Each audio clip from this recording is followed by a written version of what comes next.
India next, aren't you? Yes. So we're looking at that sort of stuff. What are you doing in India? Events with several companies. Okay. Very good. Reveals prostate cancer. Now, that was the big story. Yeah.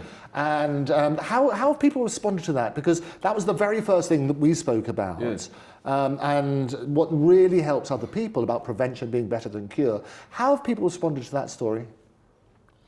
Well, yes, I see they, ask me, I've noticed that the people presume I'm terminally ill, So I suppose everyone is in some way terminally ill. Well, that's the most death and taxes. It's the most. But in my case, this thing which I never, expected that they would suddenly tell me this, and I've always wondered how other people take it, but anyway, it was told to me, and then they said, you have to have this organ removed. And so I said, oh, okay. And so I gave up, in fact, a trip to the UK that time. Yes. And because they said it's more important to remove this than to do anything else. And then after a period of time, you go for tests again. And then they said to me, there's less than zero sign of a problem. Brilliant. Well, less than but zero, yes. I'm mature enough to know at least Yes. that it's until the next time they have a look. Yes. So you just go with the flow, And has that changed your attitude to life? Well, I would say, yes. I would say not totally. I mean, I've had friends in the time that, since this was diagnosed, that have actually been killed. Right. And and one who's died, who was perfectly well last year this time, as far as I thought. You take it as it comes, How do you deal with grief yourself? Well, I've had terrible grief situations. I mean, I've had to, when you lose a child, for example. Now, I had a stepson who I raised from the age of 3 months. Right. And it's difficult for me to talk about this, so I'll try to be brief. He was killed at 16 in a car accident, which had nothing to do with him. He just happened to be in a car. And he was the only one killed. And in a crash. And that was 20 years ago. It's the same today for me as it was 20 years ago. The same. It doesn't change. You don't get better, if you know what I mean. And people often say you'll get over it. You never do. No. It's recognising. It's very hard for me to contain. No, to not have tears in my eyes now. Really. And because people don't really know what to say when people say somebody's passed or whatever. Is there any comfort? I mean, somebody once told me that you could say, look, I understand, because I've lost both my parents and we've lost people who are close. I think losing a child is probably far worse, isn't it? Oh, you don't want to talk about it. It's not something a person, it's something you learn to live with. The human the mind is capable of absorbing all sorts of things, but it doesn't mean that you wipe the slate clean or something. You just learn to live with it. It's like if you lose a limb or something, you get about. You learn to live without it, but you don't say, well, I'm the same as I was, you're not the same as you were. No. But there are certain things that are, unless you've actually experienced them, you can't give counseling to someone, You can't give counseling to someone who's been in a gunfight with, like I've been. Somebody who's not been in a gunfight can't give me counseling. Right. No, I absolutely. That's crazy, a crazy concept. Someone who has not, I don't want to use the words, lost a child. I don't want to talk like that because it drives me to tears. You can't give counseling to someone, if you haven't, you can't give counseling to somebody if you haven't experienced that. And many other things, I imagine, I mean, you take, like, my father was unhealable. after the war. Yes.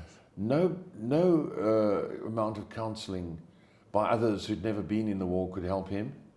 Say, oh, it's all right now, you know, or something like that. He was a wreck, you know. And a lot of the time it's because I think in his case, and people like him, he feels guilty that he survived and they didn't survive. Right. They carry guilt. Yes. I don't know if you can understand that. Oh, no, I do. I mean, we've spoken at length about that. You're right. We've spoken at length about that, carrying the guilt that, as you say, that why am I the survivor when your colleagues are no longer here? Yes. So it is. Who were much better than me. And that's the thing, you have those sort of self-doubt. And you've been very good. The other thing we've spoken about is you've advised others who've been through grief situations, haven't you? Yes. Yes, I have, of course. But I mean, unless you've been through something, you can't counsel people. I mean, you know, it's not that it's wrong to try and counsel people. I mean, obviously, but people learn. You learn to cope, you know, with the circumstances that you presented with in life. But it's okay not to be okay, which is the point. It's not moving on. Well, I think pretending that you're okay if you're not okay is very stupid. You know, I mean, you know, if you're depressed, you should admit, I'm depressed. You know, don't try to be not depressed if you are depressed. Yes. So talk to somebody about it. I mean, talking does sometimes. Yes, of course. Work on that sort of basis. Of course. But you're going to get checked out about your nose, and that, I'm very worried about the stress that the Oxford Union caused. That was a shocking thing there. So we talked about that sort of side. Finally, here we go. Elon Musk back to backing Nigel Farage. This is one of the headlines. Well, we've spoken about that. I don't know about him. I just said that I noticed Farage is less accommodating and that he has agreed that an investigation of the gang rape gangs is necessary and so forth. At one point he was simply going along with Starmer, and that was not acceptable. Yes. What's your views on Starmer? Current views? I don't know. You know, unimpressed. Yeah, you said he'd be gone by February. Terribly unimpressed. Yes. You know, the pictures of him and Macron and this new jerk in Germany sniffing cocaine on a train. Oh, well, yes. What did you think of that? Horrible. Well, you asked me what Elon would think of that. What would Elon think of that? Fired. You are fired. Instant dismissal. Right. Yeah. I think go and do it. Go and do it, but not in the position you're in. Yes. Don't do it somewhere in your new position, which is outside. Obviously, Macron denied that it was that sort of thing. The thing they can't deny, though, is his wife. Did you see those extraordinary videos? What did you make of that? Well, you know, it tells you that there's more to things going on in the background, you know, and I don't know. I mean, it's also human being behaviour, so it's not like you should have a cadenza about it. But no, I'm just totally unimpressed with. A lot of the time, it's because people have too much of an interesting life of their own, capable people, men and women, to be bothered to go and stand and be elected to be in Parliament or something like that. Their own lives are so exciting and so full of everything that they're quite happy to let other people do that, that sort of thing. And the result is the wrong people wind up being in government. Yes. You see? Because who wants to be in government when you can be involved in some of the most exciting things that are going on in the world around you in business and science and so forth, you know? Who the hell would want to just be a regulator? Yeah. Nobody. No, you're absolutely right. Keep looking for the purpose in life and doing something exciting. Finally, I mean, we talked about at the beginning, the reason that you were here is because of this debate. One of the things that you and I spoke about was how difficult it was to get here.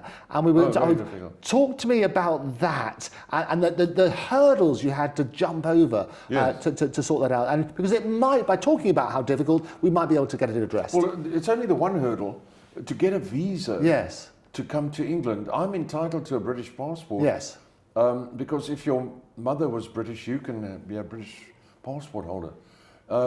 My brother and I have never bothered to take that up. We are not particularly fond of you know, being subjects to a monarchy and stuff like that. We're too Afrikaans for that. Right. So that's why we've never done it. But so for me to come to the UK, I have to apply for a visa. Now I've come to the UK maybe, I don't know, 20 to 30 times. Yes. But now all of a sudden I have to get a visa. So I applied for the visa a month early, a month before leaving, late April I applied, or the last week of April I put in my application.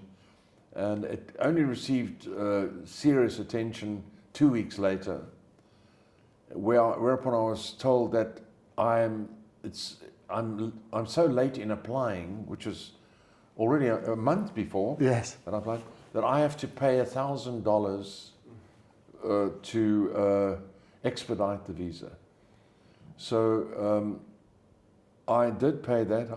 I didn't want to, but I paid it, and because I made this agreement to come, and then I had to, you know, count the hours down to actually getting the visa, because they said we don't guarantee you'll get it in time for your flight, and we don't guarantee you'll even get it. Right. And they made the application so complicated. It's like 14 pages. Yes, you sent it to me. 14 pages. Incredible. Hours full And of all this. sorts of data they wanted, with bank How statements much and you income. earn, And how much you pay in tax, what you spend on groceries, how much have you got left after groceries, and so forth.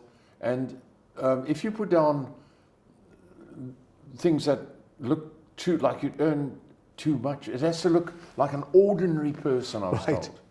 Then they won't. A very ordinary person. So you've got to put in, you earn £1,500 a month, and you pay tax, and you've got £1,200 a month, and then you pay your rent, and you've got, you know, £700 a month, and then you've got £500 left over, and then they say, right, here's the visa, it'll be £1,000. So the irony of it is, I've just told you I've only got £500 for fuel and everything to live through the month for food and everything. And you know you're handing me the visa and saying it's £1,000.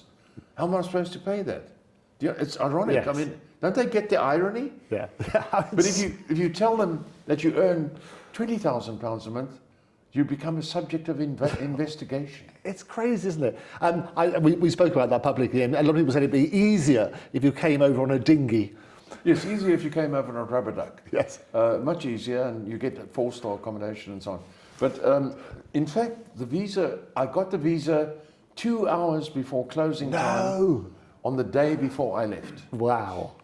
2 hours before closing time of the embassy, British consulate or embassy. Yes. 2 hours before closing, the day before I left for the UK. Yeah, we shared. I saw the roller coaster ride, whether you're coming, you're not coming, and everything. That's crazy. And then they've sent me an additional bill saying that I owe them $100 for having coffee in the premium lounge. What? Yes, I was taken to a lounge. Yes. And told to wait there, and there was a coffee machine. Yeah, $100. Sorry? $100? 1,760 rands. Okay. Yeah, $100. Wow. Exactly $100 right now for using the premium lounge. No. Yes. That is absolutely That's scandalous. We need to look at that. And they sent me a reminder. Send you a reminder. I think there's 2 points I would have made to that. It's got a premium lounge. No. Yes, because they told me to wait. Yes. And took me to this premium Wait, lounge. help yourself to coffee. They actually said to me, if you feel like having a coffee... Please have a coffee, Mr. Musk. So now I've got a bill for using the premium lounge. No. $100. Absolutely. They should look at that. Since I've been in London, yes, I've realised how little that is. Well, yeah, it's crazy. In the Connaught, I think a cup of coffee, 2 cups of coffee, and I don't know what else. I don't know, very little else. £100. Right. Crazy. Isn't it? Well, I promised you we're going to get a pint in a thing for that sort of stuff, which is really, really good. No. We'll look at all of that. Are you pleased you came? Yes, absolutely. It's been an absolute delight. It's delightful. It's a best city in the world. Well, it's delightful. It's like somebody said to me, it's like a little village. Yeah. The whole place is like a giant little village. Yeah. You know? That's wonderful. Well, we're delighted you came to our giant little village. Errol, it's been a real joy. Thank you so much. Pleasure. Ooh, I'm cold. Good timing. Well done, that man. Right, we're going to go and get a pint. You going to come for a pint? That was excellent. Ooh, I'm cold.